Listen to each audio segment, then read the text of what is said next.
जय हिंद साथियों। स्वागत है आप सभी का शाइन वाईटी क्लासेस में। हिंदी शॉर्ट हैंड की प्रैक्टिस डिक्टेशन 80 शब्द प्रति मिनट गति से डिक्टेशन 5 सेकंड में शुरू होगी। स्टार्ट।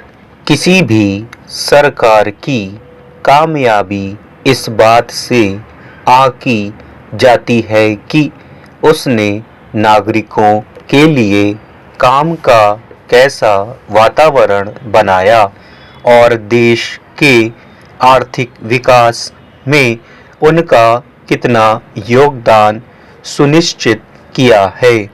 मगर हमारे यहाँ गरीबी उन्मूलन के नाम पर चलाई जा रही खैरात की योजनाओं को उपलब्धि की तरह रेखांकित किया जाने लगा है।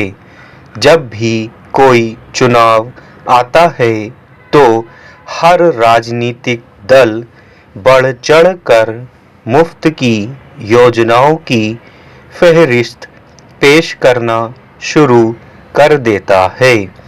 इस पर उचित ही सर्वोच्च न्यायालय ने नाराजगी जाहिर की है। अदालत ने कहा कि वोट के लालच में मुफ्तखोरों और परजीवियों का एक वर्ग तैयार हो रहा है। लोगों को बिना किसी काम के मुफ्त राशन और पैसा देना सही नहीं है। सरकार की कोशिश होनी चाहिए कि वह इन लोगों को मुख्य धारा में लाए ताकि वे भी देश के विकास में योगदान दे सकें। पहले भी मुफ्त की योजनाओं को लेकर गुहार लगाई गई थी।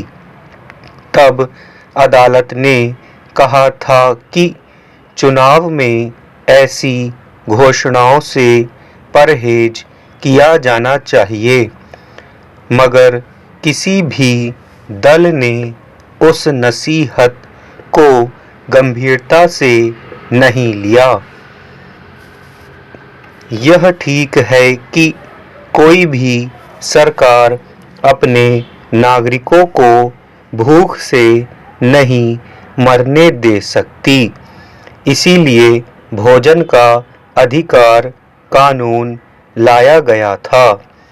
मगर इसका यह अर्थ नहीं कि देश की एक बड़ी आबादी को इस तरह मुफ्तखोर और अकर्मण्य बना दिया जाए।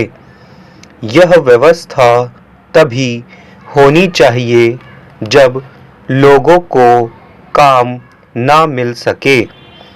हर परिवार को काम देने की गारंटी के साथ मनरेगा कार्यक्रम शुरू किया गया था, जिसमें कम से कम 100 दिन का काम देने की गारंटी दी गई थी।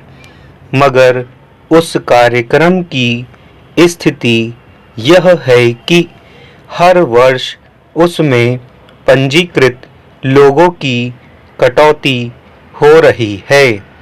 धन का आवंटन और काम के दिन घटते जा रहे हैं। बहुत सारे लोगों को अब वर्ष में 50 दिन काम भी मुश्किल से मिल पाता है।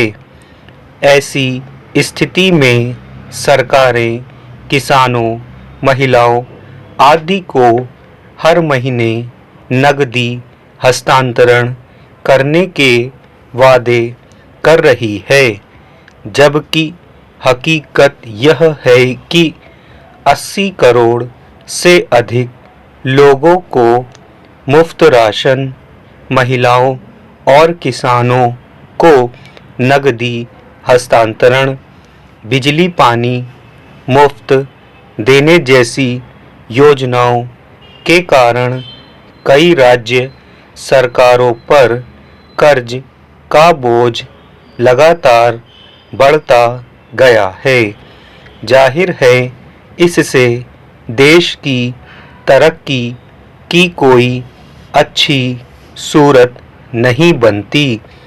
यह स्वाभाविक है कि जब लोगों को मुफ्त का राशन और नकदी मिलेगी तो वे शारीरिक श्रम करने से बचेंगे। स्टॉप।